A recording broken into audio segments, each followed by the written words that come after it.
Les sociétés nationales de la Croix-Rouge partagent un même objectif, à savoir sauver des vies, préserver les moyens de subsistance et soutenir le redressement après une crise ou une catastrophe.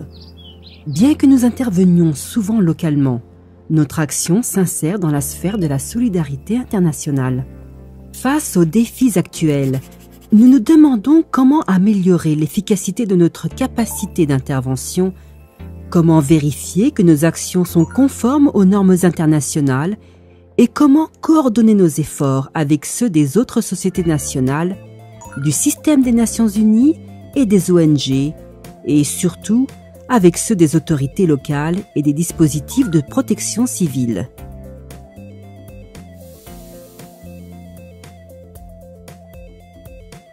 Heureusement, il existe un document clé qui fournit aux décideurs un ensemble de lignes directrices pratiques afin de les aider à établir des procédures, des systèmes et des dispositifs et à former le personnel et les bénévoles.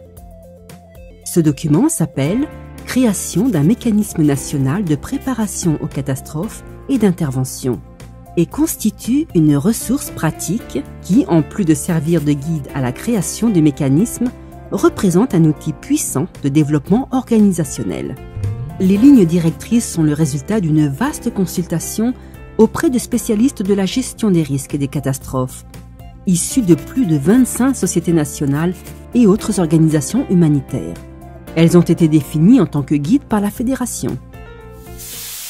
Each national society's role and function should be considered within its own context. So that really means understanding what are the needs of a membership, and that's a challenge. There is 4 strategic directions. Direction number 1 has been given to us by the members, working together. La versatilité du guide s'est révélée en cours d'utilisation. Nombreux sont ceux qui ont découvert qu'il était riche en informations allant au-delà de sa fonction originale. Examinons rapidement le contenu. Ce guide peut être utilisé comme un modèle à suivre, pas à pas, dans des situations concrètes ou encore en tant que document de référence.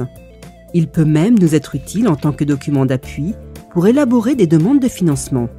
Le guide se divise en sections contenant une explication générale du sujet traité et des orientations sur les points essentiels, une section de conseils pratiques concernant l'application des lignes directrices, une liste de questions de contrôle permettant d'adapter les lignes directrices à une situation donnée, des études de cas permettant d'apprendre de l'expérience d'autres sociétés nationales et une liste de références détaillées.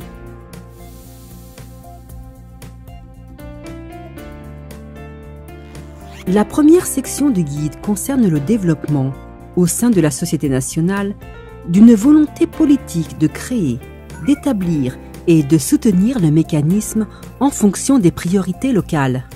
Cette décision doit compter sur le soutien des grands dirigeants de la société nationale concernée. Dans cette section, nous découvrons comment rapprocher le mécanisme des priorités globales, les lignes directrices pour enregistrer la décision de soutenir le mécanisme, ainsi que la définition des priorités et l'allocation des ressources. What does this guideline bring new to us? So what is the added value we have?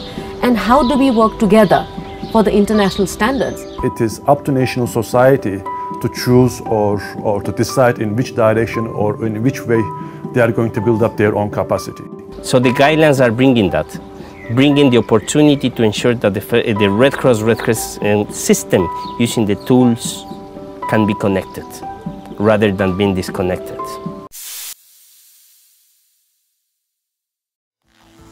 La deuxième section concerne la planification, autrement dit les tâches à mener à bien pour s'assurer que les conditions permettant de créer le mécanisme sont bien réunies. Il est nécessaire que tout le personnel et les bénévoles connaissent bien la société nationale et son contexte et reconnaissent la nécessité de se doter d'un mécanisme national. Nous découvrons ici comment associer les mécanismes aux opérations en place, intégrer une politique dans la stratégie et la planification pour une mise en œuvre durable.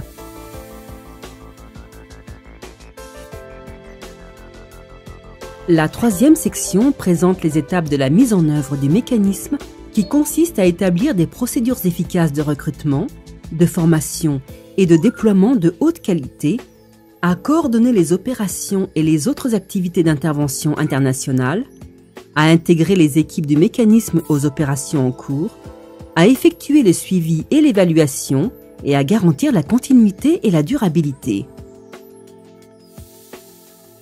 Le guide contient 2 annexes qui nous seront extrêmement utiles. L'annexe 1 aborde les fonctions et tâches concrètes du personnel et des bénévoles de la Société nationale. L'annexe 2 est un guide d'appui important pour le renforcement de capacités. Elle contient 4 tableaux de référence sur la formation professionnelle et l'apprentissage, centrés sur les équipes opérationnelles. Y figurent également des recommandations sur l'élaboration du programme de formation, ainsi que des suggestions sur les thèmes à traiter dans le plan de formation de base. Le guide propose une vaste gamme de ressources, conseils et questions propices à la réflexion.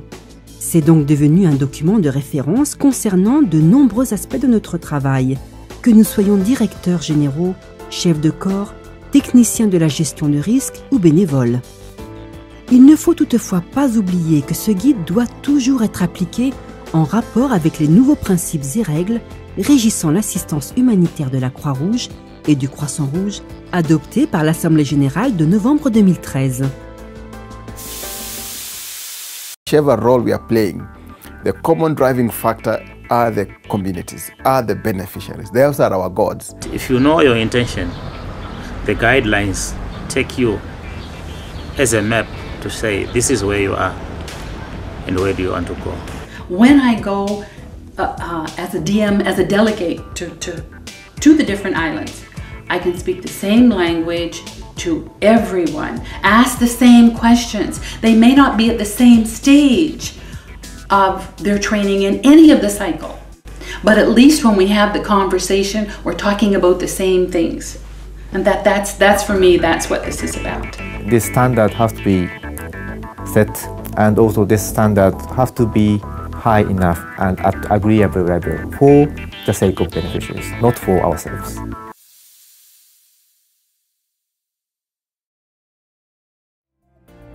Pour résumer, qu'apportent ces nouvelles lignes directrices aux sociétés nationales? Elles nous aident à mener à bien des actions humanitaires adaptées aux règles internationales à l'intérieur ou à l'extérieur du mouvement. Elles contribuent à coordonner des systèmes nationaux et internationaux. Elles encouragent et simplifient notre rôle leader dans le cadre des mécanismes nationaux de préparation et d'intervention. Elles nous aident à améliorer la qualité et la responsabilité dans la sphère de la préparation aux catastrophes et de l'intervention qui inclut indicateurs, normes minimales, outils et références. Elles simplifient les processus d'apprentissage à partir d'autres expériences et l'exploitation de ces enseignements. Et elles nous aident à être plus créatifs et innovants en matière de gestion des catastrophes dans un cadre reconnu. En tant que société nationale, nous sommes invités à nous demander où nous en sommes et quelle est la prochaine étape. Cela peut être un mécanisme national de préparation et d'intervention, à moins que nous ne soyons pas prêts. Et dans ce cas, ce guide est un document précieux pour avancer dans la bonne direction. Il n'est pas nécessaire d'investir de gros moyens pour suivre certaines lignes directrices. La volonté suffit. Cette ressource est à notre disposition. Il faut nous en servir.